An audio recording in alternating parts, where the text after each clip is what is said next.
আল্লাহ লিখে দেয়। আল্লাহ সমস্ত মানব জাতিকে মুসলমান বানাইতে পারতেন, কিন্তু আল্লাহ কেন বানান নাই? আল্লাহ পরীক্ষা করার জন্য বানান নাই। আল্লাযী খালাকাল মাউতা ওয়াল হায়াতা লিয়াবলুয়াকুম আইয়ুকুম আহসানু আমালা।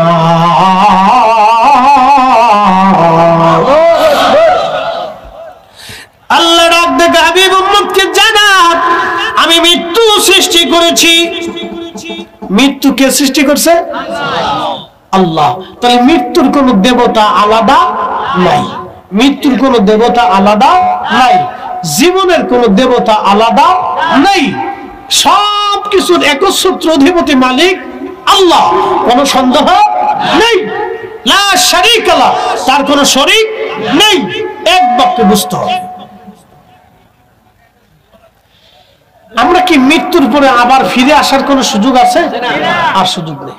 কিন্তু সনাতন ধর্মের একটা বিশ্বাস আছে, আবার আসিব ফিরে ধানসিঁড়িটির তীরে নবান্নে এই বাংলায়, হয়তো শালিকের বেশে, না হয় কাউয়ের বেশে, না হয় কুত্তার বেশে, না হয় শিয়ালের বেশে, না হয় এই কোকিলের বেশে। এরকম কবি জীবনানন্দ দাশ তার ধর্মের বিশ্বাস সে কবিতার ছন্দে লিখছে।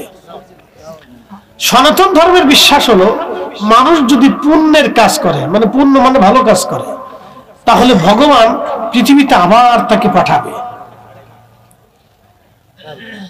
রাজা বানাইয়া, জমিদার বানাইয়া, শিক্ষা বানাইয়া, সাহিত্যিক বানাইয়া, কবি বানাইয়া।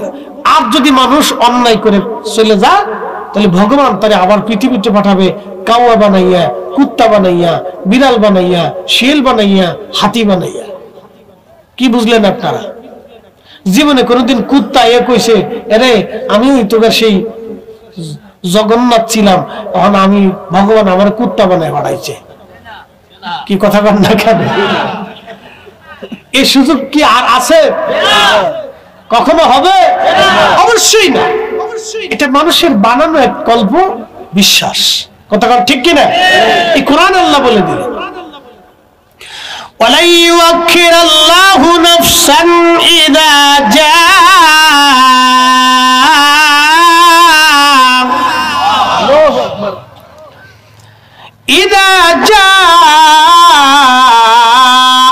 أَجَلُهَا।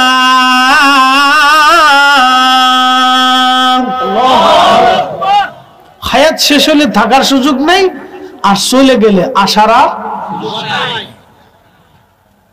আমরা ফিরে যাব কার কাছে?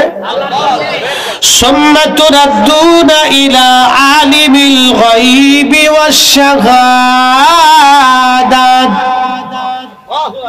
অতঃপর তোমরা আল্লাহর কাছে ফিরে যাবা। একসাথে বলেন, কার কাছে? আল্লাহর কাছে। এখন আপনারা প্রশ্ন করতে পারেন যে ফরিদে হুজুর, দুই একটা কি বাস্তব কোন ডকুমেন্টস আছে? হ্যাঁ আছে। একটা ছোট্ট ডকুমেন্টস দিয়ে যায়, যারা আল্লাহর পথে শহীদ হয় তারা মরে না। একসাথে বলবেন না মারহাবা? তারা কি হয় না? মরে না, তারা জিন্দা থাকে, আপনি দেখেন না। ওয়ালাকিল্লা তাশউরুন, আপনি অনুধাবন করেন না, বুঝেন না। এটা আল্লাহ নিজে তার কোরআনে, আল্লাহ তার জবানে নিজে বলছে। একসাথে বলবেন আল্লাহু আকবার। আমি আপনাদেরকে একটা বাস্তব ঘটনা শুনে। 1933 সাল, আজ থেকে প্রায় 100 বছর আগে, 1933, ইরাকের দজলা নদীর পরে মহান রাসূলের দুজন সাহাবী কবর ছিল, একজন হুযায়ফা আর একজন আব্দুল্লাহ আনসারী রাদিয়াল্লাহু আনহুমা। দজলার তীরে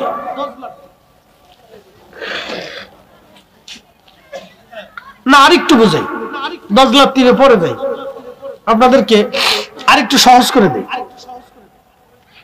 পৃথিবীতে একজনের দুইটা কবর আছে, একজনের দুইটা মাজার আছে, তিনি ইমাম হুসাইন। এছাড়া পৃথিবীতে আর যত বলে যে অমুক অলির 3টে মাজার, অমুক অলির 4টে কবর, এগুলো সব মিথ্যা কথা। কথা বুঝেন নাই মনে হয়? আবার বলতেছি, ফ্রেশ কথা, কোনো বাকি ঝুঁকি নেই। আমি সুন্নি মাইন্ডেড, কিন্তু তাই বলে না যে আমি শিরিককে প্রাধান্য দিব। কি কথা কর না কেন? মনোযোগ দেন।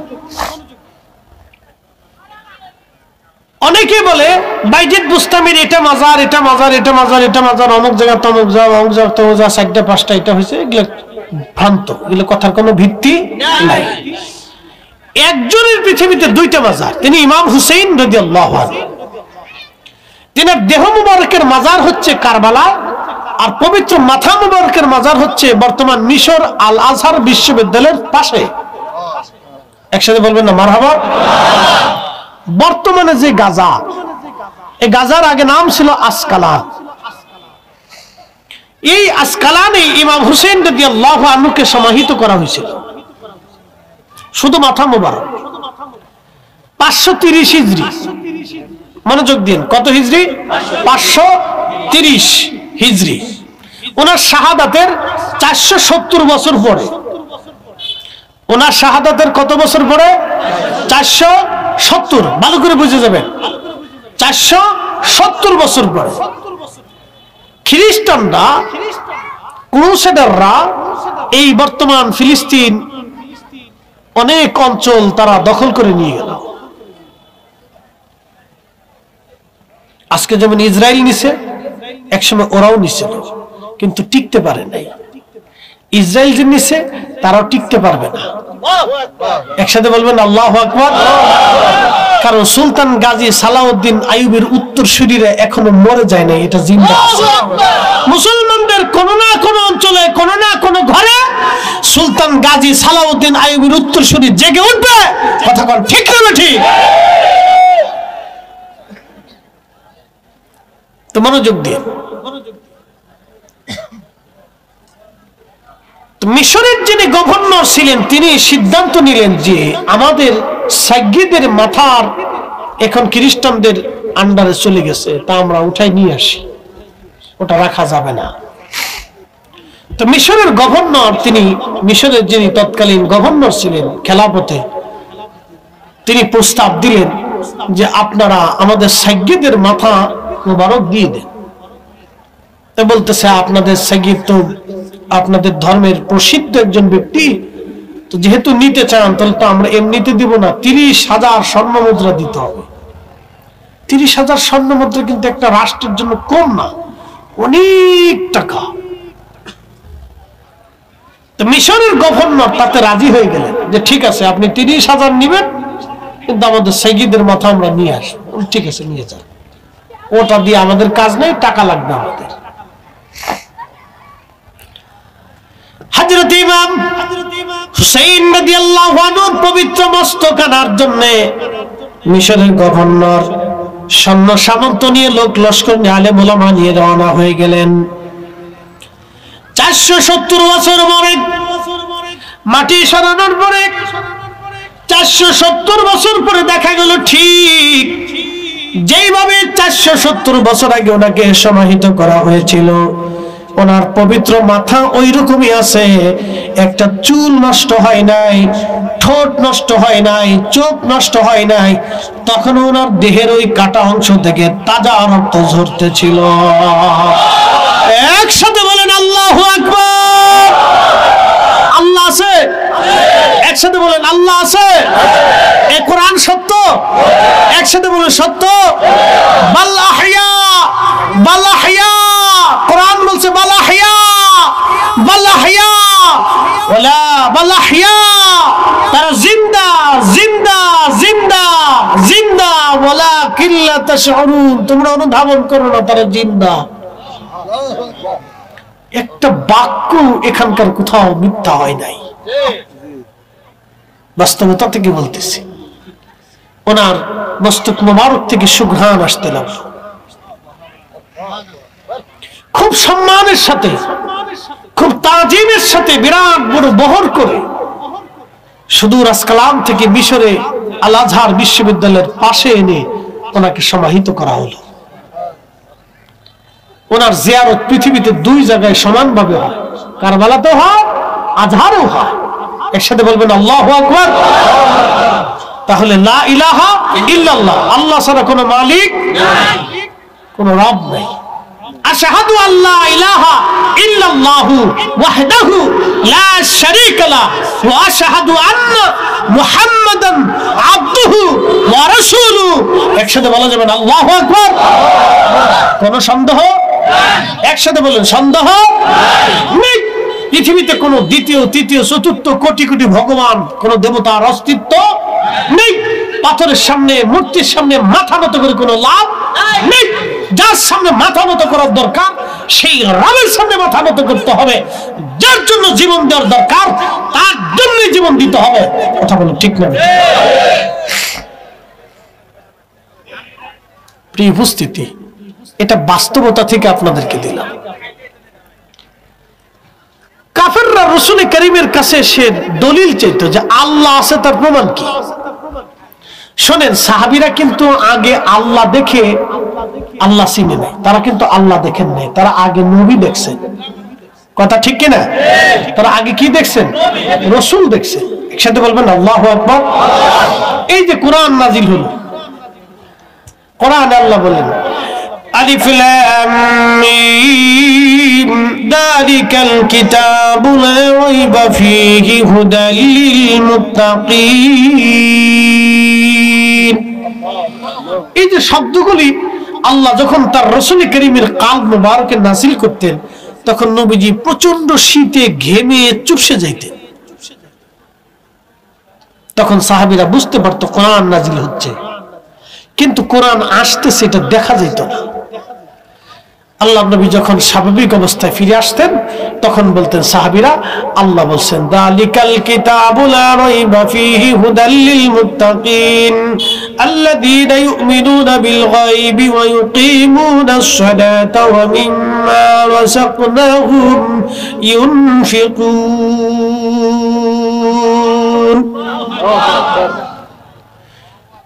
ঠিক সেই সময় কোন সাহাবী কিন্তু বলে নাই যে হুজুর আল্লাহ কোন রাস্তা দিয়ে কোরআন পাঠাইলো, আল্লাহ দেখলাম না, কোরআন দেখলাম না, আপনি বললেন এটা কোরআন, আপনি বললেন এটা আমার হাদিস, আমরা সাহাবীরা এটা মানতে পারি না। কোন সাহাবী একথা বলেন নাই। সাহাবীরা রাসূলকে 100% পিওর বিশ্বাস করতেন। কি কথা বলেন না কেন? কথা বলেন। আল্লাহর নবীকে 100% পিওর বিশ্বাস করতেন। রাসূল বলছেন কবরে আযাব হয়, সাহাবায়ে কেরাম বলছেন এটাই ঠিক। নবী বলছেন ফেরেশতা আছে, সাহাবীরা বলছে এটাই ঠিক। নবী বলছেন আমি জান্নাত জাহান্নাম ঘুরে দেখে আসছি মেরাজে, সাহাবীরা বলছে এটাই ঠিক। নবী বলছেন জান্নাত জাহান্নাম আছে, সাহাবীরা বলছে এটাই ঠিক। নবী বলছেন হাশরের ময়দান কায়েম হবে, সাহাবায়ে কেরাম বলছে এটাই ঠিক। নবী বলছে আগেও নবী আসছে, সাহাবায়ে কেরাম বলছে এটাই ঠিক। নবী বলছেন এটা কোরআন নাযিল হয়েছে, সাহাবায়ে কেরাম বলছে এটাই ঠিক। আমরা বলি ওটাই ঠিক। কথা ঠিক কি না? আমরা কি বলি? ওটাই ঠিক।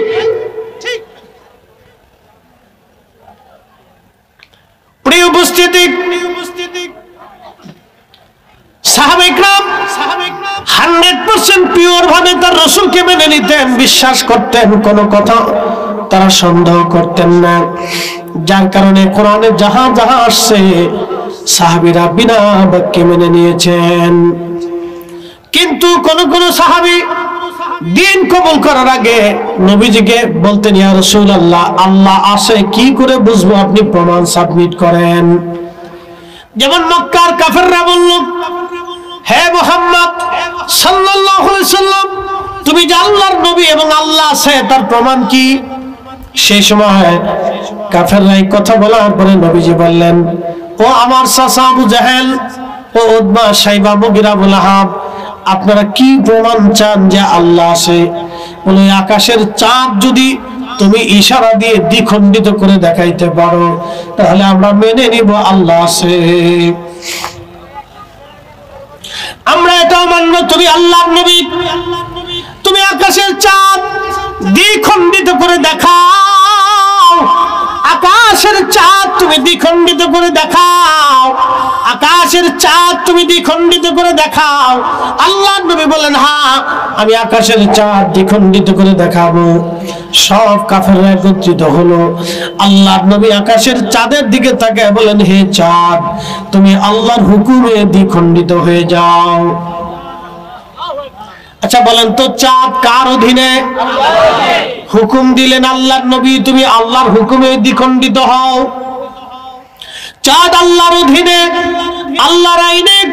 সঙ্গে সঙ্গে চাঁদ থরথর থরথর করে কাঁপতে লাগলো, কারণ আল্লাহর নবীর হুকুম যদি অমান্য হয়ে যায় তাহলে চাঁদ জানে আমাকে অতল গহ্বরে জাহান্নামে চিরদিন আমাকে পড়তে হবে, জ্বলতে হবে, শাস্তি নিতে হবে। সেই জন্য চাঁদ জাহান্নামের শাস্তি নিতে রাজি না। এই জন্য চাঁদ কাঁপতে লাগলো, কেঁপে কেঁপে দুই পাহাড়ের মাঝখান থেকে আলাদা হয়ে দুই পাহাড়ের দুই পাশে দুই টুকরা চাঁদ চলে গেল। ঠিক তখনই কাফেররা বলল, আবু জাহেল ডাক দিয়ে বলে, মক্কাবাসী, চাঁদের জায়গা চাঁদ ঠিক আছে, আমার ভাতিজা তোমাদের চোখের মধ্যে জাদু মারছে। আবু জাহেলের নসিবে নাই, শুধু ওরই নাই, ওর কথা যারা শুনলো তাদেরও নাই। কত হতভাগা দেখেন। এই দৃশ্য দেখার পরেও একজন কালেমা থেকে বিমুখ হয়, তাহলে তাদের হৃদয় কত কঠিন ছিল। এটার নাম হচ্ছে মুজিজা, এটার নাম মুজিজা। আর আল্লাহর ওলিদেরকে আল্লাহ দেন কারামাত। যেমন হুজুর মাইনুদ্দিন চিশত আজমারি সানজারি রাহিমাহুল্লাহ পুরা আনা সাগরের পানিটা একটা লুটার ভিতরে এনে ওই সময় হিন্দু সনাতনীদের সাথে তিনি চ্যালেঞ্জ দিলেন। একসাথে বলবেন না আল্লাহু আকবার। ওই সময় যদি উনি আনার পানি লুটার ভিতরে না আনেন তাহলে হিন্দুদের জ্বালায় কিন্তু উনি আর ওই সময় পারেন না। এটা ওলিদের জন্য কারামত, আর নবী আলাইহিস সালামদের জন্য মুজিজা। এটা আল্লাহ প্রদত্ত, আল্লাহর পক্ষ থেকে আসে, সবাইকে আল্লাহ দেয় না। নবীদেরকে আল্লাহ মুজিজা এই জন্যই দিতেন, কারণ অনেক মানুষ ছিল যারা মুজিজা দেখতে চাইতো, যে তুমি যে নবী তার প্রমাণ কি, আল্লাহ যে আছে তার প্রমাণ কি। যেমন বাদশা জুলকারনাইন, পৃথিবীতে আল্লাহ 7 জনকে বাদশাহী দিয়েছে, সারা দুনিয়ার বাদশা। একজন বাদশার নাম নমরুদ, আর একজন বক্তে নসর, আর একজন জুলকারনাইন, আর একজন হযরত সুলাইমান।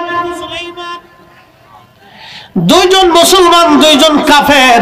পৃথিবীর এমন কোন ইঞ্চি মাটি ছিল না যে ইঞ্চির মাটির বাদশাহী আল্লাহ তাকে না দিয়েছিলেন।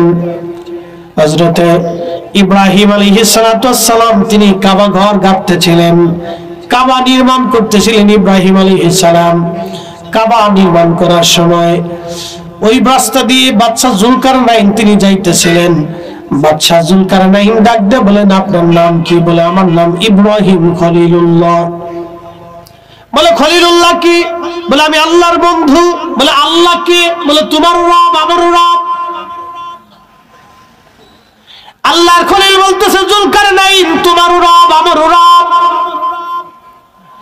বলতেছে, ওনা কি কি দেখা যায়? বলে, না তা দেখা যায় না।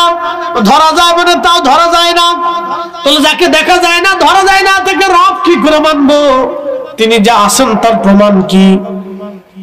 ইব্রাহিম আলাইহিস সালাম বললেন, আপনি কি প্রমাণ চান? বলতেছে, আল্লাহ।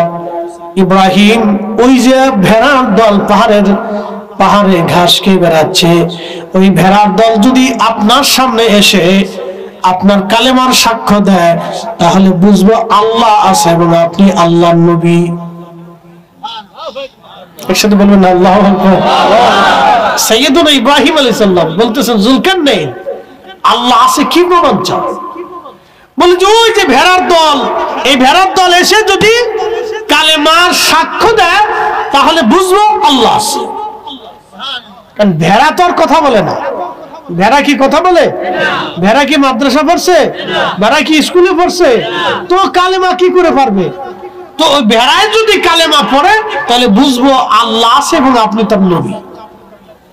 মনোযোগ দিয়ে, এই কোরআনে আল্লাহ আমাদেরকে শিক্ষা দিচ্ছেন, কাইফা তাকফুরুনা বিল্লাহি ওয়া কুনতুম আমওয়াতা। এ মানুষ,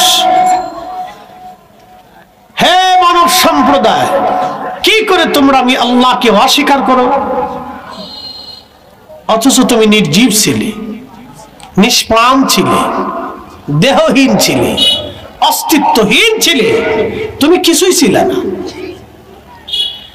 আচ্ছা বলেন তো, আমরা যখন মায়ের বক্ষ দেশে, বাবার পৃষ্ঠ দেশে বিশেষ এক পানির মধ্যে আমার দেহটা লুকায়িত ছিল, তখন কি আমার কোনো অস্তিত্ব ছিল? কিচ্ছু ছিল না। তাহলে এক বাক্যে বলেন, অস্তিত্ব কে দিছে? না না, জোরে বলতে হবে, কে দিছে? তাহলে সেজদা কার হবে? আইন মানবো কার? এতে কোনো সন্দেহ নেই। সূর্য আইন মানে কার? আপনি বুঝে যাবেন। আমি সূর্যেরটা বাদ দিচ্ছি, আপনার বাড়ির কুত্তারটা আসেন আগে। বলেন তো, কুত্তা বাদ দিয়ে শিয়াল এনে আপনি কি বাড়ি পাহারা দিয়ে হইতে পারবেন? বলে কারণ কি? শিয়াল দেখতে যেমন, কুত্তা দেখতে সেম সেম, অত 19-20। কিন্তু শিয়াল এনে কুত্তা বাদ দিয়ে আপনি বাড়ি পাহারা দিতে পারবেন না, মুরগিও পাহারা দিতে পারবেন না।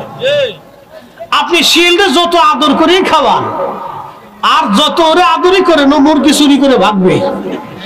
কি কথা ঠিক কিনা? আল্লাহ ওরে আইন দিছে, তুই জঙ্গলে থাকবি আর মানুষের মুরগি চুরি করবি। এটা আল্লাহর জন্য হালাল করে দিছে। একসাথে বলবেন আল্লাহু আকবার। আল্লাহর জন্য কি করছে? হালাল করছে। ও আল্লাহর আইনে জঙ্গলে থাকে।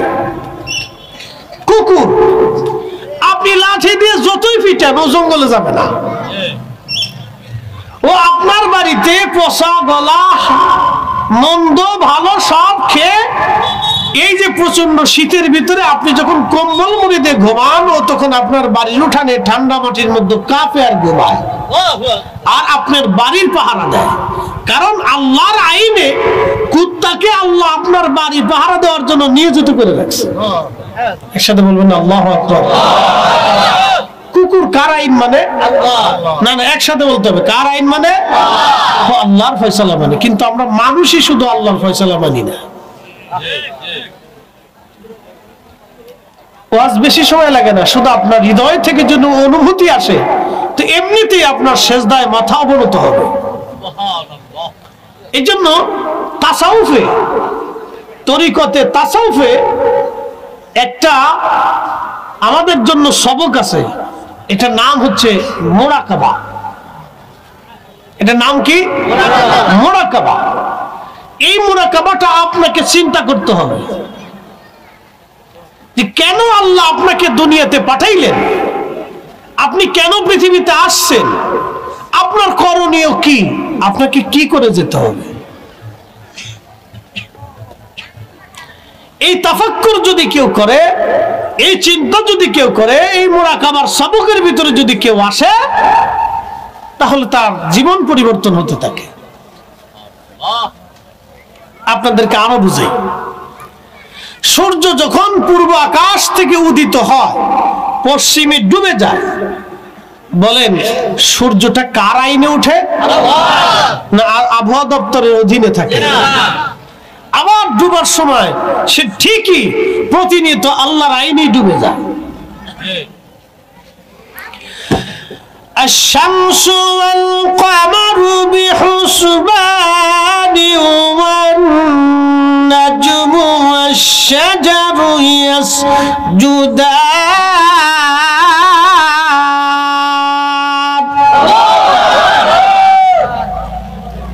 الشمس والقمر بحسبان। হাবিব উম্মতকে জানান, সূর্য তার নিজস্ব কক্ষপথে আল্লাহর আইনে পরিচালিত হয়, চাঁদ তার নিজস্ব কক্ষপথে আল্লাহর বিধানে পরিচালিত হয়। আচ্ছা ধরেন, সনাতনীদের বিশ্বাস মোতাবেক ভগবান যদি দেবতা যদি দুইজন হইতো, একজন বৃষ্টির দেবতা আর একজন শীতের দেবতা, তাহলে 30 তারিখে সারা পৃথিবীতে, সারা সৃষ্টিতে যুদ্ধ লেগে যেত। কারণ বৃষ্টির দেবতা বলতো যে আমি বৃষ্টি দেব, শীতের দেবতা বলতো শীতকালে তুই বৃষ্টি দিবি কেন? তুই বৃষ্টি দিবি বৃষ্টির দিনে বর্ষাকালে, এখন নভেম্বরের 30 তারিখ চলে, তুই কেন বৃষ্টি দিবি? এখন তো শীত দেওয়ার কথা, আমি শীতের দেবতা, শীত দিব, বৃষ্টি হবে না। তো দুই দেবতার মধ্যে ঝগড়া লাগতে লাগতে ফিটি লাগতো। কি কথা কন না কেন? মালিক কয়জন? এগুলি মানুষের কিছু কল্পিত মনের ইচ্ছার উপরে কিছু কিছু ধর্ম প্রতিষ্ঠিত হয়েছে, কথা কন ঠিক কিনা? কিন্তু এই ধর্মটা কারো মনের উপরে হয় নাই, এটা স্বয়ং আল্লাহর পক্ষ থেকে নাজিলকৃত বিধান, কথা কন ঠিক কিনা? আপনাদেরকে আরো বুঝাই। ألم تر أن الله يسجد له من في السماوات ومن في الأرض। নবী গো, আপনি কি লক্ষ্য করেন নাই আসমান ও জমিনে, ভূমণ্ডল ও নভমণ্ডলে যাহা কিছু আছে সব আমি আল্লাহকে সেজদা দেয়। একসাথে বলেন, কাকে সেজদা দেয়? আল্লাহকে। সব আল্লাহকে সেজদা দেয়। কিন্তু মানুষই যাইয়া বেহুদা সূর্যের সামনে সেজদায় পড়ে থাকে, মানুষই যাইয়া সাগরের সামনে সেজদায় পড়ে থাকে, মানুষই যাইয়া পাথরের সামনে সেজদায় পড়ে থাকে, মানুষই যাইয়া গাছের সামনে সেজদায় পড়ে থাকে, মানুষই যাইয়া মানুষের সামনে সেজদায় পড়ে থাকে, মানুষই যাইয়া গাভীর সামনে সেজদায় পড়ে থাকে। কি এক পাগল! الشمس والقمر والنجوم والجبال والشجر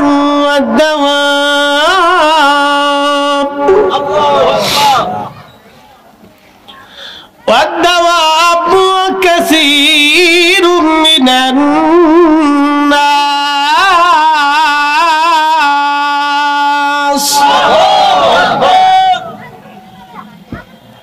বন্ধু, আপনি জানান সূর্য আমাকে সেজদা দেয়। কে সেজদা দেয়? সূর্য আমাকে সেজদা দেয়, চাঁদ আমাকে সেজদা দেয়। तमाम সৃষ্টির যত নক্ষত্র আছে খালি চোখে দেখা যায় না। বিজ্ঞান বলতেছে तमाम সৃষ্টির যতগুলি নক্ষত্র আছে মহাবিশ্ব আল্লাহ বানাইলেন। একটা মহাবিশ্বের নাম হলো মিল্কি ওয়ে, বাংলায় বলে ছায়াপথ। আর একটা মহাবিশ্বের নাম গ্যালাক্সি। এরকম 10,000 কোটি 10,000 কোটি নক্ষত্র দিয়ে একটা মহাবিশ্ব আল্লাহ বানাইলেন। আসমান জগতের ভিতরে বিজ্ঞানের গবেষণা অনুযায়ী 10,000 কোটি মহাবিশ্ব আল্লাহ বানিয়ে রেখেছেন। যত হাজার বিলিয়ন কোটি নক্ষত্র মহাশূন্যের ভিতরে বিদ্যমান, আমার রব আমার আল্লাহ বলতেছেন সব আমি আল্লাহকে সেজদা দেয় এবং আমি আল্লাহর আইন মেনে চলে। পাহাড় আমি আল্লাহকে সেজদা দেয়, গাছ আমি আল্লাহকে সেজদা দেয়, সমস্ত প্রাণীকুল আমি আল্লাহকে সেজদা দেয় এবং কিছু মানুষ আমি আল্লাহকে সেজদা দেয়। শহীদপুরবাসী, শহীদপুর দরবারের মুহিব্বিন খুবই মনোযোগের সাথে কথাগুলি শুনবেন। সূর্য আল্লাহকে সেজদা দেয়, চাঁদ আল্লাহকে সেজদা দেয়, তামাম নক্ষত্র মণ্ডলী আল্লাহর আইন মেনে চলে। কখনো সূর্য চাঁদের পথে আসে না, চাঁদ সূর্যের পথে কখনো যায় না। প্রতিনিয়ত সাগরে মহাসাগরে জোয়ার আসে, আবার আল্লাহর আইনে জোয়ার আসে, আল্লাহর আইনে জোয়ার আবার চলে যায়, ভাটি আবার আসে, জোয়ার শেষে আবার ভাটি আসে। এগুলি আল্লাহর আইনে পরিচালিত হয়। তামাম মাখলুকাত আমার আল্লাহ তার আইনে পরিচালিত করেন। আপনি দেখবেন বাড়িতে বিড়াল পালেন, এই বিড়াল আল্লাহর আইনে পরিচালিত হয়। কিন্তু আপনি বন বিড়াল এনে বাড়িতে ইঁদুর পাহারা দিতে পারবেন না, কিন্তু বাড়ির বিড়াল দিয়ে আপনি বাড়ি পাহারা দিতে পারবেন। আপনি একটু লক্ষ্য করে দেখবেন, বিড়াল শত শত মাইল যদিও হাঁটে, ওর পায়ের মধ্যে দেখবেন ময়লা লাগে না। আপনি একটু খেয়াল করে দেখবেন, বিড়াল অনেক জায়গাতে হেঁটে হেঁটে যাচ্ছে কিন্তু ওর পায়ে কখনো ময়লা লাগবে না, পায়খানায় পাড়া দিবে না, আবর্জনার ভিতরে পাড়া দেবে না, দেখবেন আপনি। একসাথে বলবেন আল্লাহু আকবার। কারণ কি, এই বিড়ালটা আবার আপনার বিছনার ভিতরে যে আপনার কোলের মধ্যে ঘুমোচ্ছে। আপনি আল্লাহর ফয়সালা দেখলে, গবেষণা করলে আপনার মাথা এমনিতেই সেজদায় মাথা নত হয়ে আসবে, এমনিতেই মাথা নত হয়ে আসবে। এই যে শীত আসতেছে, আল্লাহ ইচ্ছা করলে একদিনে সব শীত দিতে পারতেন, কিন্তু তা না দিয়ে ধীরে ধীরে ধীরে ধীরে ধীরে ধীরে সময় দিতেছে। যদি এক রাতে হঠাৎ করে শীত দিতেন, তাহলে বাংলাদেশের যত বৃদ্ধ মানুষ আছে তার অধিক 90% বৃদ্ধ মারা যেত, শিশুরা মারা যেত, অসুস্থরা মারা যেত। হঠাৎ শীত পড়লে অধিক লোক অসুস্থ হয়ে পড়তো। আল্লাহ ধীরে ধীরে ধীরে ধীরে আপনার শরীরের সাথে যাতে ম্যাচিং হয়, সেই জন্য আল্লাহ ধীরে ধীরে ধীরে ধীরে শীত দিচ্ছেন। আবার নেওয়ার সময় আল্লাহ ধীরে ধীরে ধীরে ধীরে শীত নিয়ে যাচ্ছেন। এত কিছু করার পরেও মানুষ কেন জানি বুঝে না, মানুষ বুঝতে চেষ্টা করে না। কিন্তু আপনি দেখেন সমস্ত সৃষ্টিগুলি সে আল্লাহর দেওয়া বিধান মোতাবেক চলতে থাকে, সে আল্লাহর বিধানের বাহিরে সে যায় না। প্রিয় বন্ধুগণ, মনোযোগ দিবেন। আমার রব আমার আল্লাহ কোরআনে বললেন, কাইফা তাকফুরুনা বিল্লাহি ওয়া কুনতুম আমওয়াতা। তুমি নির্জীব ছিলে, তোমাকে আমি নির্জীব রেখেছিলাম, নিষ্প্রাণ ছিলে তুমি, তোমার দেহ ছিল না, জীবন ছিল না, অস্তিত্ব ছিল না। আজকে তুমি ক্ষমতা নিয়ে বড়াই করো, অর্থ নিয়ে অহংকার তুমি দেখাও, এগুলি তোমার কিছুই ছিল না। তুমি নির্জীব ছিলে, নিষ্প্রাণ ছিলে, তুমি কিছুই ছিল না। আচ্ছা আপনারা বলেন তো, ক্ষমতা কে দেয়? আল্লাহ। না না, একসাথে বলতে হবে, কে দেয়? কে কে কে? এই কোরআনে আল্লাহ ফায়সালা করছে, কুলিল্লাহুম্মা মালিকাল মুলক। আপনি বলে দেন ওই মুলকের মালিক আমি আল্লাহ। তুতিল মুলকা মান তাশা, আমি যাকে খুশি তাকে রাজত্ব দেই, রাজা বানাই, প্রেসিডেন্ট বানাই, প্রধানমন্ত্রী বানাই। তুইজ্জু মান তাশা, এবং যার কাছ থেকে খুশি এটা সিনাই নিয়ে যাই। একসাথে বলবেন আল্লাহু আকবার। না না না না, জোরে জোরে জোরে বলেন, জোরে জোরে। কে সিনাই না? কে সিনাই না? সাবেক প্রধানমন্ত্রী তিনি জানতেন না 1 ঘন্টা আগেও যে তেনাকে চলে যেতে হবে। কি কথা কন না কেন? এটাই ফয়সালা, এটাই ফয়সালা। ইমাম আহমদ ইবনে হাম্বল, শুনেন, আমাদের তো কালেমার জন্য, ইসলামের জন্য তেমন কিছু কষ্ট করতে হয় না, আমাদের কোনো কষ্টই নেই। ইমাম আহমদ ইবনে হাম্বল রাহিমাহুল্লাহ কোরআনের একটা আকীদা মাসালার জন্য 4 বছর পর্যন্ত জেল খাটছে আর পিটুনি খেয়েছে। আমি আপনাকে তার ইতিহাস শোনাচ্ছি। এই যে আমার হাতে যে কোরআন শরীফ দেখতেছেন, এটার পৃষ্ঠাটা কাগজের। এই কাগজটা এটা সৃষ্টি, এর ভিতরে যে অক্ষরগুলি আছে এই কালি দিয়ে লেখা, এই কালিগুলি সৃষ্টি। কিন্তু যে কথাগুলি আছে, ইয়াসআলুনাকা আনিশ শাহরিল হারাম, এই যে কথাগুলি আল্লাহ লেখছেন, যুজ্জিনা লিল্লাযিনা কাফারু ওয়াল হায়াতুদ দুনিয়া, এই যে কথাগুলি আল্লাহ লেখছেন, এই কথাগুলি কোনো সৃষ্টি না, এটা আল্লাহর জবানের কালাম। একসাথে বলেন আল্লাহু আকবার। কার কালাম? আল্লাহ। ওয়াল্লাযীনা ইউমিনুনা বিমা উনজিলা ইলাইকা, ও নবী, আপনার উপরে যাহা নাজিল করেছি, অবতীর্ণ হয়েছে, এই কোরআনের প্রত্যেকটা আয়াতকে, বিধানকে আপনার উম্মতকে বিশ্বাস করতেই হবে। একসাথে বলবেন আল্লাহু আকবার। বিশ্বাস করতেই হবে, জোরে বলেন, বিশ্বাস করতেই হবে, বিশ্বাস করতেই হবে। তাহলে কোরআন কার কালাম? যেহেতু এটা আল্লাহর কালাম, অতএব এটা সৃষ্টি না, এটা কালামুল্লাহ, মালিকের কালাম। তো তৎকালীন খলিফা ইমাম আহমদ ইবনে হাম্বল রাহিমাহুল্লাহকে বললেন, আপনি বলেন কোরআন সৃষ্টি। ইমাম আহমদ ইবনে হাম্বল বললেন, খলিফা, যেটা আল্লাহ বলে নাই, রাসূল বলে নাই, সেটা আমি বলবো না। যেটা আল্লাহ বলে নাই, রাসূল বলে নাই, সেটা আমি বলবো না। ইমাম আহমদ ইবনে হাম্বলকে জেলখানায় দিয়ে দেওয়া হলো। অন্ধকার কারাষ্টিক, কারাঘরের ভিতরে অন্ধকারে থেকে নিমজ্জিত করা হলো, অন্ধকারে রাখা হয়। প্রত্যেক দিন তাকে জেলখানা থেকে বের করে 10টা করে চাবুক দিয়ে তার পিঠের মধ্যে আঘাত করা হতো। 10টা আঘাত করার পরে কোনো ওষুধ ব্যবহার করতে দেওয়া হতো না, ক্ষত স্থানে কোনো ওষুধ দেওয়া হতো না, কোনো চিকিৎসা তাকে দেওয়া হতো না। আবার পরের দিন বের করে আরো 10টা চাবুকের পিটুনি তাকে মারা হতো। চাবুকের পিটুনি খেয়ে পিঠের চামড়াগুলি খসে গেল, ফেটে গেল।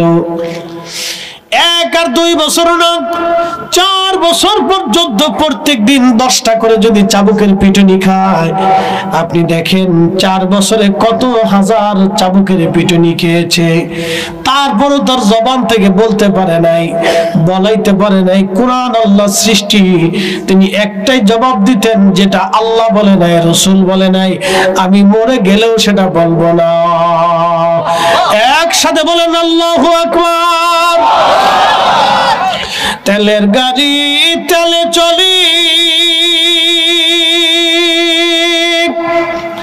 হাওয়ার গাড়ি হাওয়ায় উড়ে, বিনা তেলে চালাই গাড়ি নবী সুলাইমান। আমরা সেই মুসলমান, ঠিক কিনা? আমরা সেই মুসলিম। হযরত ইমাম আহমদ ইবনে হাম্বল 4 বছর পর্যন্ত জেলখানায় পিটুনি খেতে লাগলেন।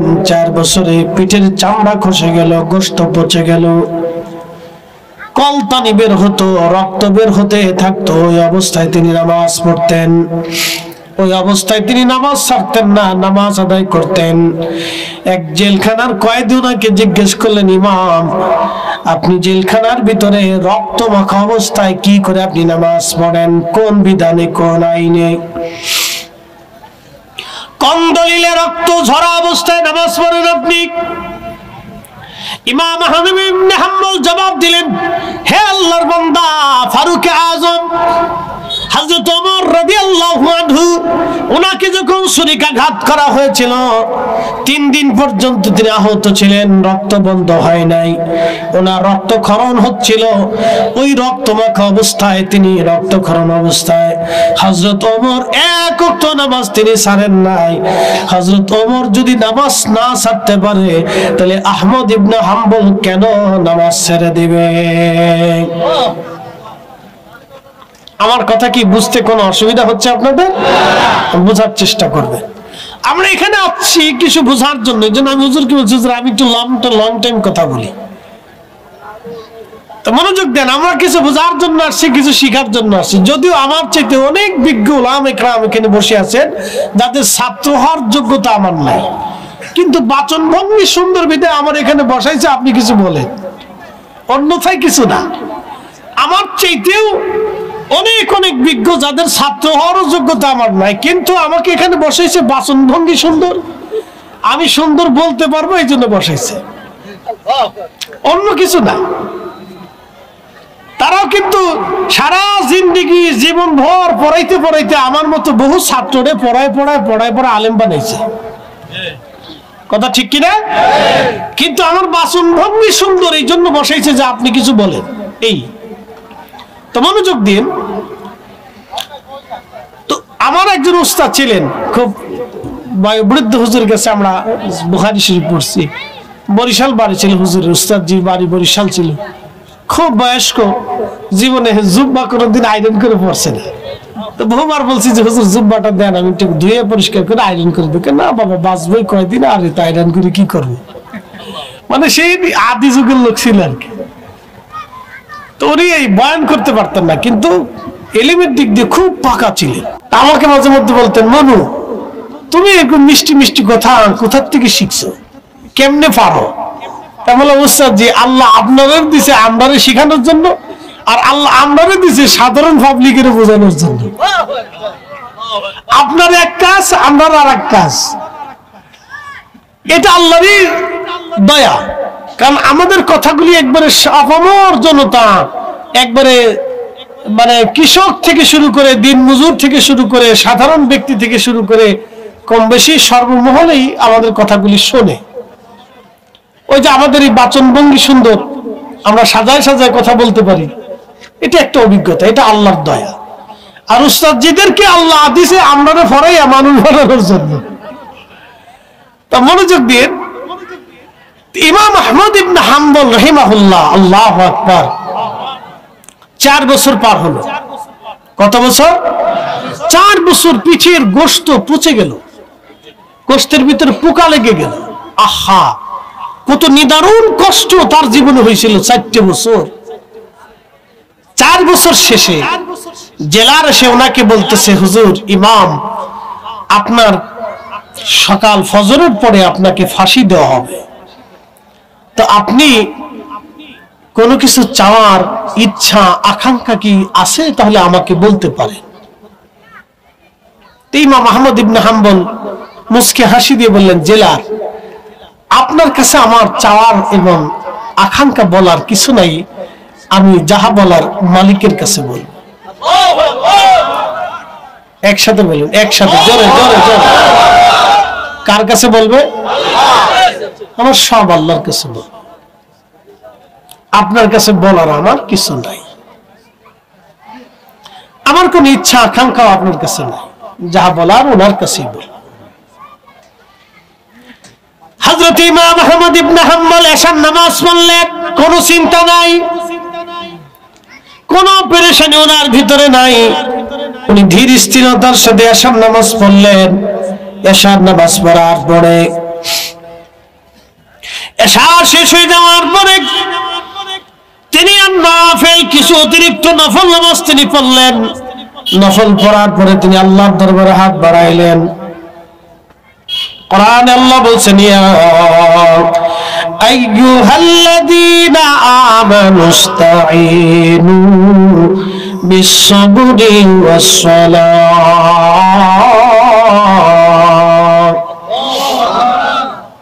কোরআনে আল্লাহ বললেন,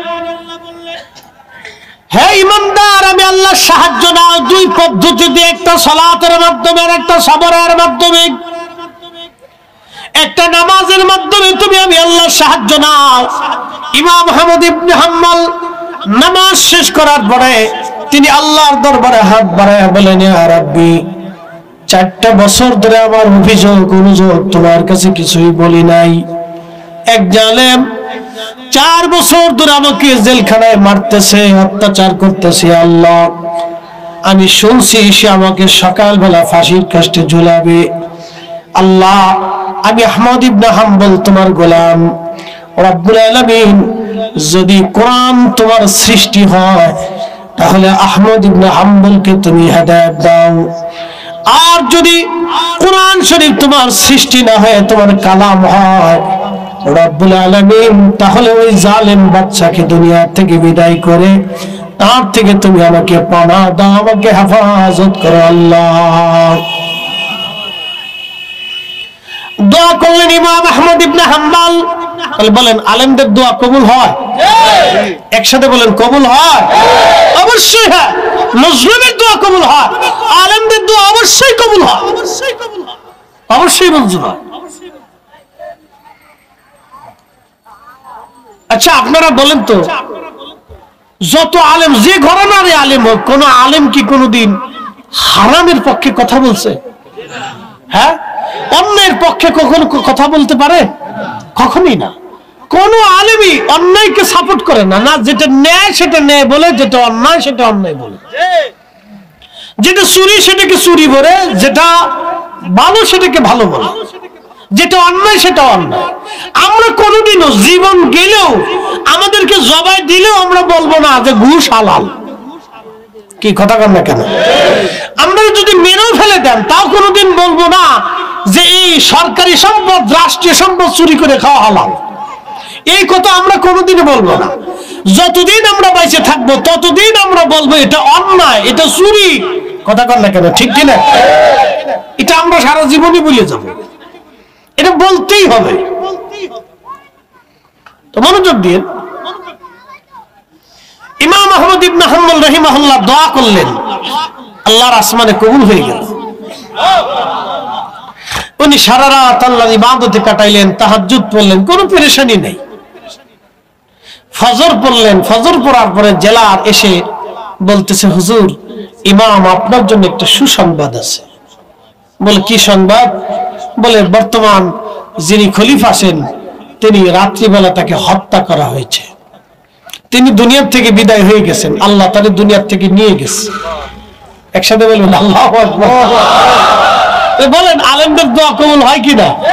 হ্যাঁ হয়, এটা হয়, এটা অবশ্যই হয়, আলেমদের দোয়া কবুল হয়। প্রিয় উপস্থিতি, মনোযোগ দিবেন। পরের খলিফা এসে জেলারকে হুকুম করলেন তাড়াতাড়ি ইমামকে বের করে নিয়ে আসেন, ওনাকে আর জেলখানায় রাখা যাবে না।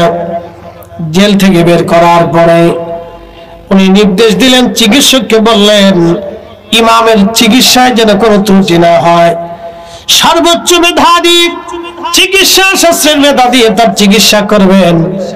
আহা, ওনার জীবনীর মধ্যে ওনার গোশতগুলি জায়গায় জায়গায় পচে গিয়েছিল, জায়গায় জায়গায় পচে গিয়েছিল। চিকিৎসক ছুরি দিয়ে কেটে কেটে কেটে কেটে পচা গোশতগুলি ফেলে দিয়ে তারপরে ওইখান দিয়ে ওষুধ লাগিয়ে চিকিৎসা করিয়েছিলেন। 4 বছর পর্যন্ত একটার পর একটা পিটুনি পিটুনি খেয়েছে। শুনলে খুশি হবেন, 4 বছরই জেলখানার ভিতরে 80 বার আল্লাহর নবী ওনার সাথে দেখা করে গেছে। না না, জোরে জোরে জোরে বলেন আল্লাহু আকবার। কতবার? 80 বার এসে আল্লাহর নবী তার সাথে দেখা করে গেছে। ইলমুদ্দিন এক অশিক্ষিত যুবক, কাঠ মিস্ত্রি জুগাইলে ছিল। আমাদের ফরিদপুরের ভাষা বলে জুগাইলা, সাতপুরে কি বলে? জুগালি না, জুগালি। তো কাঠ মিস্ত্রি জুগালি ব্রিটিশ আমলে কত 100 টাকা বেতন পাইত, ও দিন আনতো দিন খাইত। ভারতের এক সনাতন ধর্মের এক লেখক তিনি বই লিখলো রঙ্গিলা রসুল। রঙ্গিলা রসুল দেখে আল্লাহর হাবিবের চরিত্রে সে বাজে বাজে কথা বলল। সে বুঝাইতে চাইলো যে মুহাম্মদ সাল্লাল্লাহু আলাইহি সাল্লাম আল্লাহর পেয়ারা রসুল, অধিক পরিমাণে বিয়ে করেছিলেন তিনার কাম পিপাসা, নিজের খায়েশ মনোবাসনা পূরণ করার জন্য। লা হাওলা ওয়ালা কুওয়াতা ইল্লা বিল্লাহ আলিয়্যিল আযীম। কথা ভালো করে বুঝবেন, আল্লাহর হাবিবের যতজন স্ত্রী ছিলেন, আমাদের আম্মা, আমাদের মা, আমাদের কি? জোরে বলেন আমাদের মা, জোরে বলেন আমাদের কি? একসাথে বলেন আমাদের কি? মা। ওনাদেরকে সম্মানের চোখে দেখতে হবে, মা, মায়ের নজরে দেখতে হবে। আমার রাসূলের যতজন স্ত্রী ছিলেন উম্মাহাতুল মুমিনিন, আমাদের মা। একজন মা ছিলেন বৃদ্ধা, তিনি হযরত সাউদা রাদিয়াল্লাহু আনহা। বৃদ্ধা, চামড়া ঘুষিয়ে গেছে। আচ্ছা বলেন তো, একজন মানুষের বৃদ্ধ একজন নারী দিয়ে বিয়ে করার কি প্রয়োজনীয়তা আছে? তাকে বিয়ে করে আল্লাহ রাসূল আশ্রয় দিয়েছিলেন।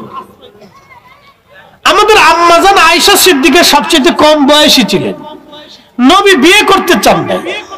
হযরত সিদ্দিক আকবর রাদিয়াল্লাহু আনহু তিনি এতটাই রাসূলকে ভালোবাসতেন যে তিনি বলতেছেন, ইয়া রাসূলুল্লাহ, আমি তো আপনার বাহিরের খেদমত করলাম, মাল দিয়ে খেদমত করলাম, আমার কন্যাটাকে আপনার সাথে বিয়ে দিয়ে আপনার সাথে আত্মীয়তা সম্পর্ক করে রক্তের সম্পর্ক করতে চাই। একসাথে বলবেন আল্লাহু আকবার। তো বারবার বারবার বারবার বারবার অনুরোধ করার পরে আল্লাহর নবী শাদী মুবারক করলেন। যদি কাম খায়েশ পূরণ করার জন্য রাসূল বিয়ে করতেন, তাহলে মদিনাতে সুন্দরী নারীর অভাব ছিল না। মদিনার মতো সুন্দর মানুষ আমি পৃথিবীর কোথাও খুঁজে পাবেন না। মদিনার মতো এত শরীফ আর ভদ্র মানুষ পৃথিবীর কোথাও খুঁজে পাবেন না। মদিনার বাচ্চাদের মতো এত সুন্দর বাচ্চা পৃথিবীতে কোথাও পাবেন না। মদিনার মতো এত সুন্দরী নারী পৃথিবীর কোথাও খুঁজে পাবেন না। যদি নিজের কাম খায়েশ পুরা করার জন্য রাসূলের বিবাহের প্রয়োজন হতো, তাহলে মদিনার বাছাই বাছাই করা সুন্দরী মেয়েদেরকে নবী বিয়ে করতে পারতেন। বৃদ্ধা নারী বিয়ে করার প্রয়োজন ছিল না। 25 বছর বয়সে 40 বছরের আম্মাজান খাদিজাতুল কুবরাকে শাদী করার দরকার ছিল না। উনি ওই সময় ইচ্ছা করলে উনি মক্কার সবচেয়ে সুন্দরী কুমারী নারী বিয়ে করতে পারতেন। তার অর্থ হলো রাসূলের চরিত্রে কেউ যদি বাজে কথা বলে বুঝতে হবে তার জন্মটা আতারে পাতারে ঝড়ে জঙ্গলে আর কে পার্কে ওয়াকামে কুকামে হয়েছে শিয়াল কুত্তার মতো। কথা বল ঠিক না বেটি?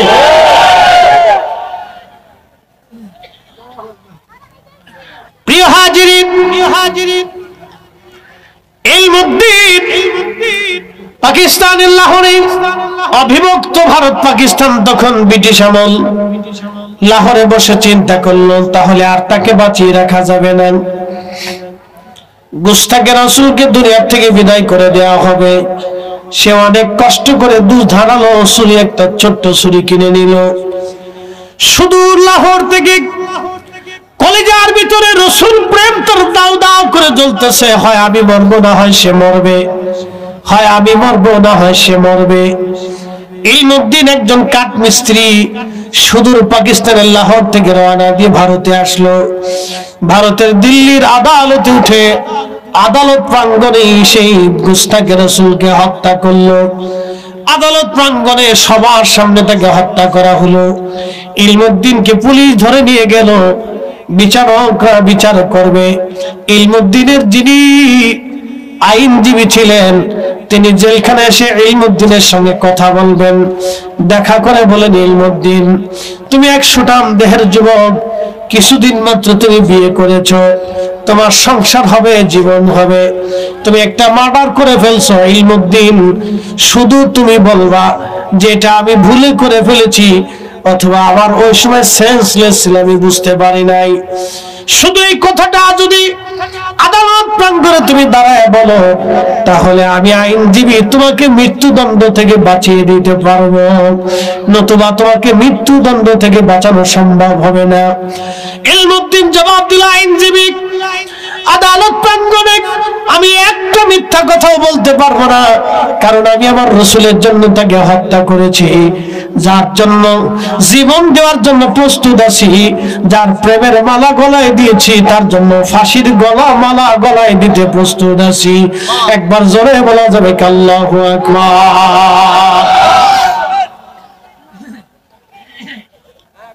সুঠাম দেহের এক যুবক, অশিক্ষিত, কোন রকম বক্তব্য লেখাপড়া করছে, কাঠ মিস্ত্রি, জুগাইয়া, কলেজের ভিতরে রাসূলের প্রেম, ঈমান ইয়াকিন তার এত দৃঢ় মজবুত হলো, সে বলল না এটা হবেই না।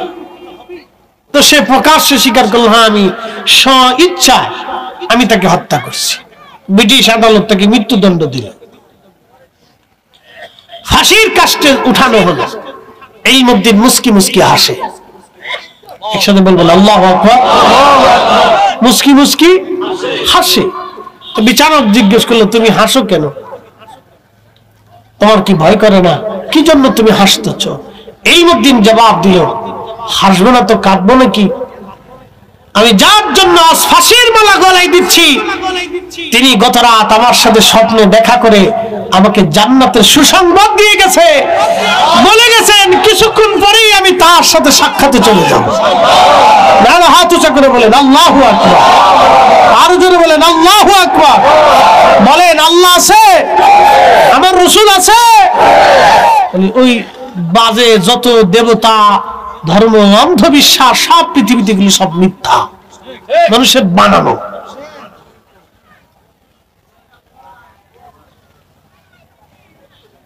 আপনি চিন্তা করেন যে একটা ল্যাংটা বসে রয়েছে, ল্যাংটা ভারতে দেখুন ল্যাংটা সাধু, ল্যাংটা হয়ে তার অস্ত্রপাতি নিয়ে বসে রয়েছে, এটা বললেও শরম করে। বসে রয়েছে, নারীরা তার সামনে যে মাথা নত করে প্রণাম দিতেছে, সেজদা দিতেছে। ছি ছি ছি, কতটা অপরিচ্ছন্ন, কতটা মানে নেস্টিক, এটা ভাষায় প্রকাশ করার মতো, এটা রুচির বাইরে। কি কথা কন না কেন, ঠিক কিনা? তো নারী তার সামনে যে মাথা নত করে সেজদায় পড়ে দিচ্ছে। ছি ছি ছি ছি, মানুষের তো একটু বাহ্যিক লজ্জা শরম থাকা উচিত যে একটা ল্যাংটা পাগল ছাগল বসে রয়েছি।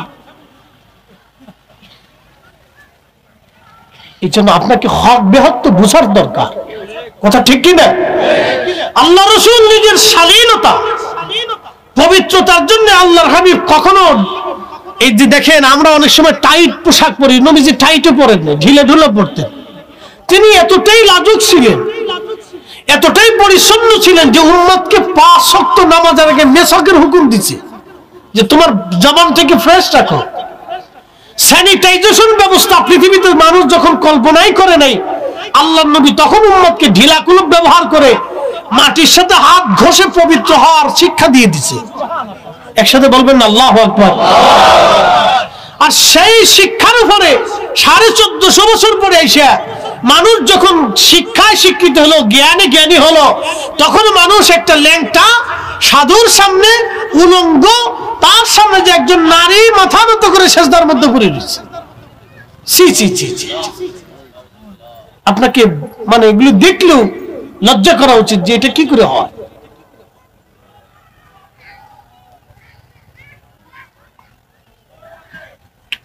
উপস্থিতি, এই জন্য আপনাদেরকে দিন ইসলাম আমাদেরকে বুঝাটা জরুরি, এগুলি শেখা জরুরি, এগুলি জানা জরুরি।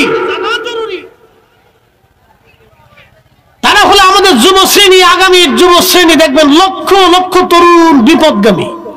বলে হুজুর কারণ কি? কয়েকদিন আগে পাকিস্তানের এক শিল্পী আসছে বাংলাদেশে, কি নাম আমার হয়তো মনে নেই এখন, যাক যে নামই হোক, তার গান বলে সুন্দর, আমি জীবনে কোনোদিন শুনি টুনি নেই বা এটা আসেও নাই কখনো।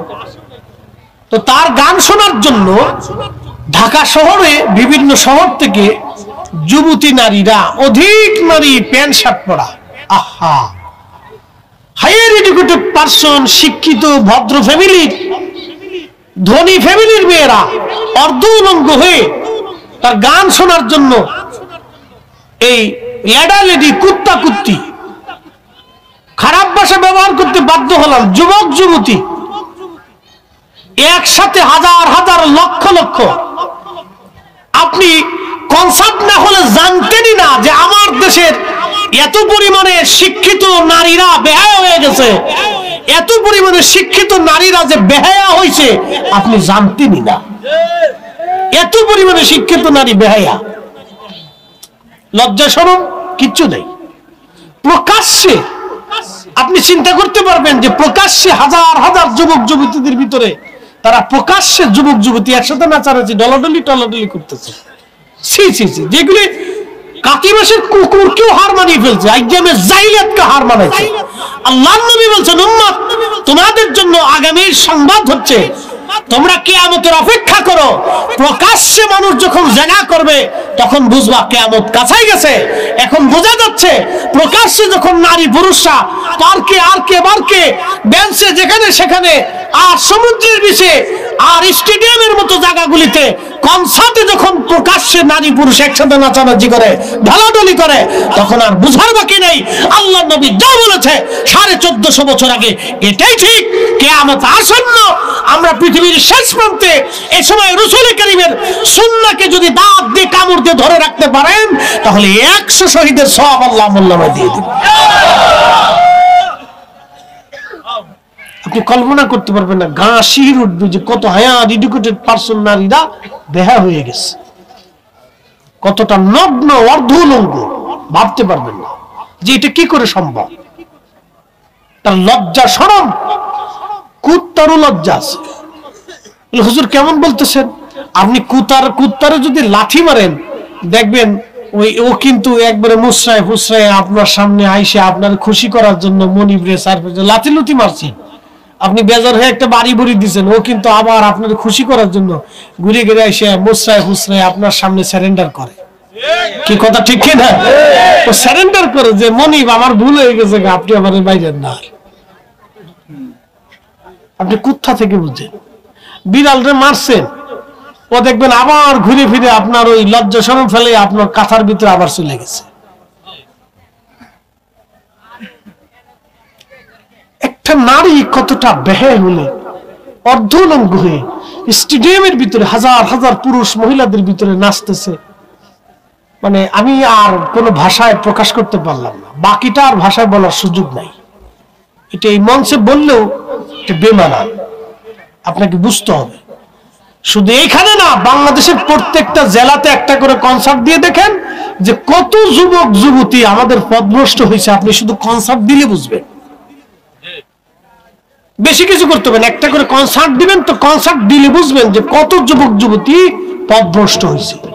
আহা, এই জন্য আল্লাহ বলছেন কাইফা তাকফুরুনা বিল্লাহি ওয়া কুনতুম আমওয়াতা, কি করে তোমরা আমি আল্লাহকে অস্বীকার করো অথচ তুমি নির্জীব ছিলে, নিষ্প্রাণ ছিলে।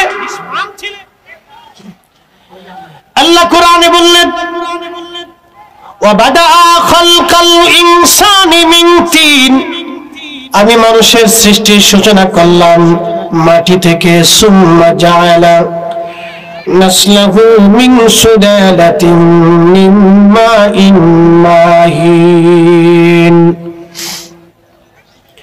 আমি মানুষের বংশ বিস্তার করলাম, ছেলে দিলাম, মেয়ে দিলাম, নাতি দিলাম, ভাগিনা দিলাম, ভাতিজি দিলাম, ভাতিজা দিলাম, খালা দিলাম, আমি ফুফু দিলাম, আত্মীয় স্বজন দিলাম, বংশ বিস্তার করলাম। মিন সুলালাতিন মিন মাইন মাহিন, মানুষের নির্গত এক নির্যাস পানি থেকে আমি রব্বুল আলামিন মানুষকে তৈরি করলাম। মায়ের রেহেমের ভিতরে, মনোযোগ দিবেন, মায়ের রেহেমের ভিতরে সন্তান যখন মা কনসেপ্ট করে, সন্তান কনসেপ্ট করার পরে মা রেহেমে যখন ওই বিশেষ পানিটা আমার আল্লাহ বিশেষ প্রক্রিয়া পাঠায় দেন, এই পানিটা বিশেষ প্রক্রিয়া যাওয়ার নাম হলো হালাল, বৈবাহিক পদ্ধতির মাধ্যমে আমার আল্লাহ মায়ের রেহেমের ভিতরে আল্লাহ বিশেষ পানিটাকে আমার আল্লাহ দিয়ে দিলেন। ওই পানিটাকে আমার রব 40 দিন পর্যন্ত মায়ের রেহেমের ভিতরে রিফাইন করেন। 40 দিন রিফাইন করার পরে ওই পানিটাকে আল্লাহ রক্তপিণ্ড বানান। কোরআনে আমার আল্লাহ বললেন খালাকাল ইনসানা মিন আলাকা, আমি মানুষ সৃষ্টি করেছি রক্তপিণ্ড থেকে। ও মুসলমান, শোভিতপুর দরবার শরীফের মুহিব্বিনেরা খুব মনোযোগ দিয়ে কথাগুলি শুনবেন। শোভিতপুরবাসী, মাইকের আওয়াজ যত দূর যাচ্ছে, আমার মা বোনেরা কথাগুলি আপনারা শুনে নেবেন। তখন আল্লাহ রাব্বুল আলামিন ওই রক্তপিণ্ডটাকে আরো 40 দিন রিফাইন করেন। রক্তপিণ্ড 40 দিন রিফাইন করার পরে সেটা গোশতের টুকরা হয়ে যায়। এরপরে আরো 40 দিন আমার আল্লাহ পাক রিফাইন করেন। 40 দিন রিফাইন করার পরে আল্লাহ আমাদের বডি স্ট্রাকচার তৈরি করেন। আমার বডি, হাত পা, চোখ, কান, নাক, পা সব আল্লাহ স্ট্রাকচার তৈরি করতে থাকেন। স্ট্রাকচার তৈরি করার পরে আল্লাহ রাসূল বলতেছেন ঠিক তখনই আমার আল্লাহ জিব্রাইলকে হুকুম দেন, জিব্রাইল রূহ নামক ইঞ্জিনখানা এনে আমার বান্দার দেহের মধ্যে রূহ ফুঁকায় দিয়ে দাও। আমার বান্দার দেহের মধ্যে রূহ ফুঁকায় দেওয়ার পরে তুমি 4টা জিনিস তার জন্য নির্ধারিত করে দাও। 1 নম্বর, কতদিন পর্যন্ত সে পৃথিবীতে বেঁচে থাকবে তুমি স্থায়ীভাবে লিখে দাও। 2 নম্বর, কি পরিমাণে সে রিজিক খাবে। একসাথে বলবেন আল্লাহু আকবার। আচ্ছা বলেন তো, আল্লাহর বিধান ছাড়া আপনি কি একটা ভাতের দানাও বেশি খাইতে পারবেন? আজকে আমার জন্য তো অনেক প্রকারের খাবারের আইটেম করছে, কিন্তু আমি 1 পদ ছাড়া 2 পদ ছাড়া বেশি খাইতে পারিনি। সবই ডাক্তারের নিষেধ। নাকি হলিফাস ডাক্তার বললো যে ওষুধ খাচ্ছেন, এটা খাওয়া যাবে না, কোনো গোশই খাওয়া যাবে না। আচ্ছা কোন তো বরাতে নাই, কিছু করেন নাই তো। 1000 কোটি টাকা থাকলেও মানুষ খাইতে পারবে না। এই যে শোনেন, যারা দুর্নীতি করে, চুরি করে, সুইস ব্যাংকে আর কি বলে ওই যে আপনার বেগম পাড়ায় বাড়ি বানায় সুইস ব্যাংকে বিদেশে টাকা পাচার করে 1000 কোটি টাকা যারা চুরি করলো, আচ্ছা আপনারা বলেন তারা কি সব টাকা খাইয়ে মরতে পারবে? না না, একসাথে বলেন, একসাথে বলেন, পারবে? আহা, কত হতভাগা। এই সম্পদ সে দুনিয়াতে রেখে যাবে, কে ভোগ করবে? তার ছেলে, তার নাতি। সে কোথায় যাবে? কবরে। জবাব কে দিবে? নাতি দিবে না ওই ব্যক্তি দিবে? এর মতো বোকা পৃথিবীতে কি আছে? এর মতো বোকা পৃথিবীতে কি আছে যে নিজে সম্পদ করলো অথচ খাইতে পারলো না, রাইখে গেল অবৈধভাবে, নিজে তো পারলোই না, নিজের সন্তান খাবে, কবরে চলে গেল, জবাবদিহিতা তার হবে, ছেলেও দিবে না, নাতিও দিবে না। পুত্রও দেবে না, স্ত্রীও দেবে না, ভাইও দেবে না, বোনও দেবে না, অথচ ভাগ কিন্তু সবাই নিছে। সে শুধু একা নেই, আরো নেতা কর্মী যারা আছে সহযোগী তারাও ভাগ নিছে। কি কথা বল না কেন? তো কি হলো লাস্টে? এদের মতো বোকা পৃথিবীতে আর কেউ নাই। আপনি যদি খোলাফে রাশিদিনের জীবন দেখেন তা আপনার শরীর শিহরে উঠবে। আবু বকর সিদ্দিক ইসলামের প্রথম খলিফা, ওনার কাছে হঠাৎ করে এক মেহমান আসছে। তো উনি সেরাক জ্বালাইয়া কাজ করতেছে।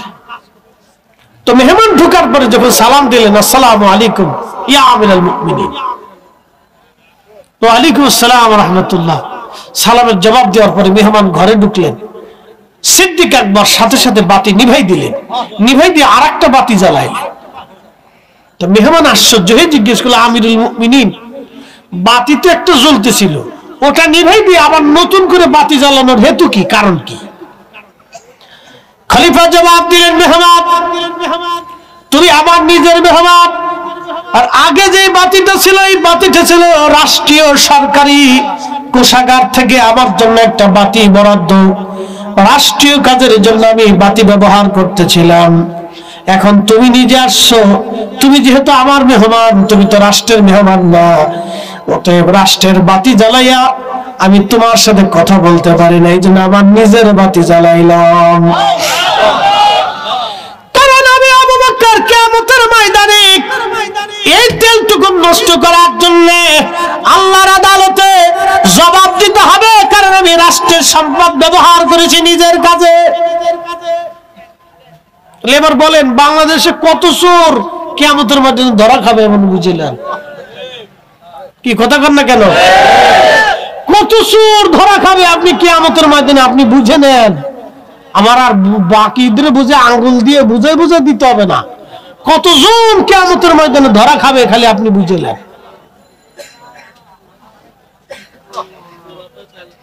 এই জন্য আল্লাহ রাসূল বলেন, ফাআলাইকুম ওয়া সুন্নাতিল খুলাফাইর রাশিদিনাল মাহদিন, আমার সুন্নাহ মানবে, আমার পরে আমার হেদায়েত প্রাপ্ত খলিফা আবু বকর, ওমর, উসমান, আলী রিদওয়ানুল্লাহি তাআলা আলাইহিম আজমাইন, এই চারজনের আদর্শকে তোমরা বিনা বাক্যে মেনে নিবা। একসাথে বলা যাবে না আল্লাহু আকবার? আচ্ছা বলেন তো, আমাদের ডিসি যিনি, তিনি যদি জুমার নামাজের খতিব হন, আমাদের এসপি যিনি, তিনি যদি জুমার নামাজের আর এক মসজিদের খতিব হন, আমাদের যিনি প্রধান জজ আছেন তিনি যদি এক মসজিদের খতিব হন, আমাদের যিনি ম্যাজিস্ট্রেট কোর্টের প্রধান ম্যাজিস্ট্রেট আছেন তিনি যদি একটা মসজিদের খতিব হন, আমাদের টিওনও যদি একটা মসজিদের খতিব হন, তাহলে প্রত্যেক জুমাতে দাঁড়ায় দাঁড়ায় যদি তার সাপ্তাহিক হিসাব জনগণের কাছে বুঝাই দেন যে আজকে এই সপ্তাহে আমি এটা এটা এটা এটা করছি, এত টাকা সরকারের কোষাগার থেকে আসছে, আমি এই খাতে ব্যয় করে দিছি, 5 মিনিটে যদি উনি হিসাব বুঝাই দেন, তাহলে বাংলাদেশ তো সোনার বাংলাদেশ হবে না, যদি স্বর্ণের উপর আরো কিছু থাকে তাহলে সেই বাংলাদেশ হবে। কিন্তু সমস্যা হয়েছে কি জানেন, আমরা 500 টাকা পালি রাতে ভোট চেঞ্জ হয়ে যায়, আমরা ভালো না, 100 শেষ তা গেল, তাই তো হয়ে গেছে কাজ, তো 400 মাইনাস 400 মাইনাস। আর মানুষকে আলেম উলামা এটা দিয়ে কি করবে? আমরা যদি নির্বাচনে দাঁড়াই যে কতজন আমরা গাইলেইব, হুজুরি আবার লোভ লাগছে, দেখো না ওয়াজ করে খায়, তো ওয়াজ করে খাইতেছিল এটাই তো ভালো, হুজুর আমার নির্বাচন খারাইছে কে? কি কথা কর না কে? আর টাকা তো আমরা তো, আর আমরা টাকা তো 2 নম্বর টাকা না, আমরা টাকা তো অনেক কষ্টের টাকা, তা আমরা তো পাবলিকের টাকা ঢুকে দিতে পারবো না, ধর হুজুর পয়সা খরচা করতে আর না, এত খুশি করে লাভ নাই। বুঝতে পারছেন? আমি হাসতে হাসতে বলতেছি, কপাল আমরা, আমাদের কপালে আমরা নিজেরা জুতা দিয়ে পিটেছি। কথা কর না কেন? বলে আমরা নিজেরা আমাদের নিজেদের কপালে আমরা জুতা দিয়ে পিটেছি। আল্লাহর দোষ দিয়ে লাভ নাই, আল্লাহর দোষ দিয়ে।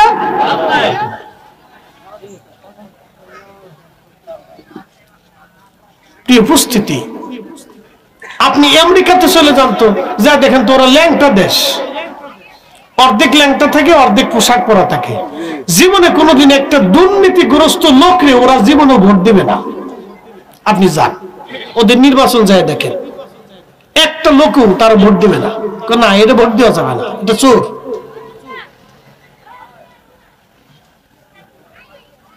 আর আমরা রাতে 100 টাকায় শেষ। এই জন্য আমরা আমাদের নিজে নষ্ট করছি, আল্লাহ দোষ দিয়ে লাভ নাই। কান দিয়ে আল্লাহ তাল্লা দেন, আল্লাহকে কেমনে দিব, তুমি তো চাও নাই। এই জন্য আমাদেরকে বুঝতে হবে। প্রিয় উপস্থিতি, শোভিতপুরবাসী মনোযোগ দিবেন। আল্লাহ নবী ডাক দিয়ে বলতেছে, হে সাহাবীরা, প্রথম নম্বরে আল্লাহ লিখে দেন বান্দা কতদিন পর্যন্ত হায়াত পাবে, কোন জায়গা কোন স্থানে কখন কোন জায়গায় মারা যাবে। ওমা তাদরি নাফসুম বিআইয়ি আরদিন তামুত। বান্দা কোথায় কোন জায়গা কোন অবস্থায় কোন হালতে কিভাবে মারা যাবে আল্লাহ ছাড়া কেউ জানে না। আপনি আমি কেউ জানবো না আগামী মুহূর্তটা কে কোথায় মারা যাবে। তার মানে আপনি একটু চিন্তা করেন, আল্লাহ 1450 বছর আগে চ্যালেঞ্জ দিয়ে দিলেন, কে কোথায় মারা যাবে আল্লাহ ছাড়া কেউ জানে না।